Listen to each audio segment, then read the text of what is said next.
জীবনে শিখরে পৌঁছানোর জন্য মানুষের কি প্রয়োজন হয়ে থাকে? সিঁড়ির।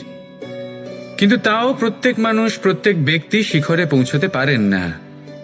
এর কারণ কি?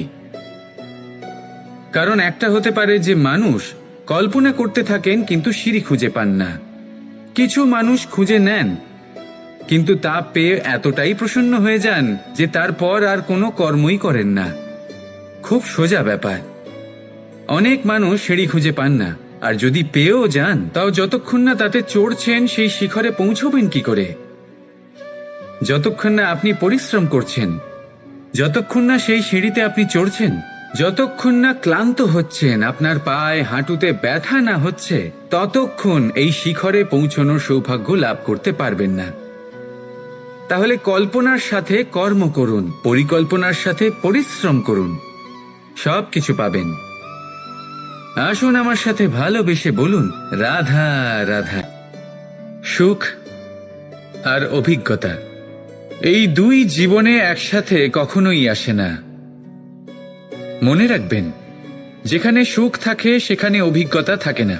আর যখন এই সুখ আমাদের জীবন থেকে দূরে চলে যায়, তখন আমাদের জীবনে আসে এই অভিজ্ঞতা।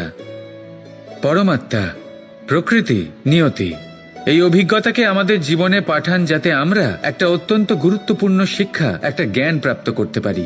এই অভিজ্ঞতা আমাদের শেখায় যে অতীতে এমন কি হয়েছিল যা আমাদের করা উচিত হয়নি। আমাদের শেখায় ভবিষ্যতে এমন কি আছে যা আমাদের করা উচিত আর কি করা উচিত নয়। দেখতে গেলে এই অভিজ্ঞতা আমাদের সেই শিক্ষা দেয় যার জন্য আমরা সুখের দিকে উচিতভাবে অগ্রসর হতে পারি। সেই জন্য জীবনে যখনই দুঃখ আসবে, দুঃখের এই সময় আসবে, তখন হতাশ হবেন না।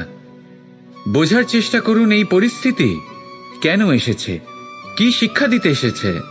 যদি আপনি সেই জ্ঞান লাভ করেন, সুখের পথে অগ্রসর হন, তাও উচিত রূপে, তাহলে এই অভিজ্ঞতার উদ্দেশ্য পূরণ হয়ে যায়। তাহলে আসুন আর আমার সাথে ভালোবেসে বলুন, রাধা রাধা। প্রতিশোধ অথবা কাউকে দুঃখ দেওয়ার ভাবনা, যদি এটা আপনার মনে থাকে তাহলে আপনি নিজের মনেই যন্ত্রণার একটা বিশাল বৃক্ষ রোপণ করছেন, এটা মনে রাখবেন। কারণ কাউকে দুঃখ দেবার এই ভাবনা, এটা হলো সেই বীজ যা আপনার মনেই পতিত হবে, আপনার মনেই অঙ্কুরিত হবে, আর আপনার মনেই একটা বিশাল বৃক্ষরূপে বেড়ে উঠবে।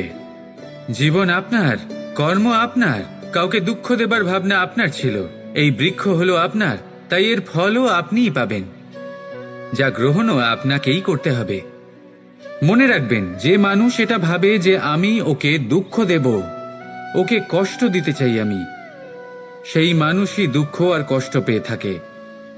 যদি সেই জায়গায় আপনি এটা ভাবেন যে আমি কাউকে সুখী করে তুলতে চাই, কাউকে সুখ প্রদান করতে চাই, তাহলে তারও বীজ আপনার মনেই রোপণ হবে, বৃক্ষে পরিণত হবে, যার ফলও আপনিই পাবেন। এখানে বিষয়টা হলো শুধু মানসিকতার চিন্তা, যা সত্য হয়ে আপনার সামনে আসে। তাহলে এই মানসিকতা শুভ করুন, সবার জন্য মঙ্গল কামনা করুন।